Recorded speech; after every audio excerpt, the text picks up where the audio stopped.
Ayos na siyang naikasa. Ayan, pantay-pantay na. Ayan. Ngayon, tatanggalin ko ngayon uli yan guys kasi lalatagan ko pa ng wiring yan. Bali, hindi pa pwedeng nakaganyan kasi mahirap latagan ng wiring. So pag natanggal ko na yun guys, lalatagan ko na ng wiring. Hindi ko na ipapakita sa inyo yung paglatag ng wiring guys kasi meron na akong video nyan kung paano ko maglatag ng wiring. So tatanggalin ko muna yan guys para matanggal na rin natin ito lahat. Tapos kakabit na yung manibela, tapos lalagyan na natin ng mating. Yan, tatanggalin ko muna. So ayan na guys, tanggal na yung dashboard. Tapos nalagyan na rin ng mating. So nalagyan na rin natin yung mga upuan. Yan, takip ng maxi. Yung upuan, yan. Bali kompleto na siya. Ang ilalagay ko na lang ngayon ay ang manibela. Ayan. Kung makikita nyo, yung manibela nyan galing yan doon sa kabila. Yan, nung right hand pa siya. Yung pwesto ng blower na yon, yan dati nakalagay yung manibela. So pinagpalit lang. Dati naman nakalagay dito yung blower. Yan, pinagpalit lang siyang dalawa. Yan, ito naman dati. So paglagay ko ng manibela guys, tapos na yan. Bali hihintayin ko na lang pag nadugtungan ko na yung yung wiring niya, tapos isasalpak ko. Hindi ko na ipapakita yung pag-wiring guys kasi meron naman akong video niyan dun kung paano ako nagwa-wiring, kung paano ko nilalatag dyan. So ganyan na yan guys.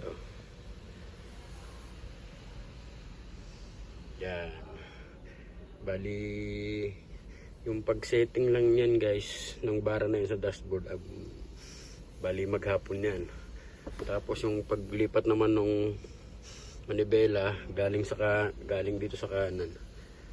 Tapos yung mga paghinang-hinang abutin siguro ng mga 3 araw yan. Kasi iaayos mo pa to, kakasar pa namin to. Ito naman pinaglipat lang to, pinagbaliktad lang din. Yan, bali ganyan. Pati itong upuan, pinagbaliktad na rin yan. So bali pag dito pa lang guys sa taas, abutin siya ng mga 4 to 5 days ang pag-convert niyan, paglipat, pagbaliktad. Hindi pa kasali dyan guys yung sa baba. Iba rin yung sa baba na paggawa nyo doon sa baba.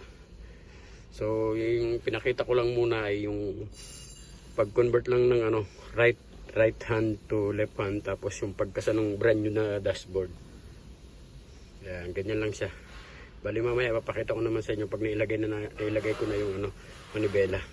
So ayan na guys, kumpleto na siya. Mayroon na siyang manibela. Bali kumpleto na talaga yan. Upuan, lahat na kumpleto na yan. At titingnan naman natin yung labas niya para makita nyo rin yung labas niya. Ito na guys yung labas niya. Ito yung sa may aircon. Yan. Naka-convert na rin yung wiper niyan. Ito naman yung wiper tank, tubig lagayan. Ayan. Andyan din yung manibela. Yan na. So hanggang dito lang muna guys. Pinakita ko lang sa inyo yung pag-convert ng dashboard at saka manibela. Maraming salamat sa panonood.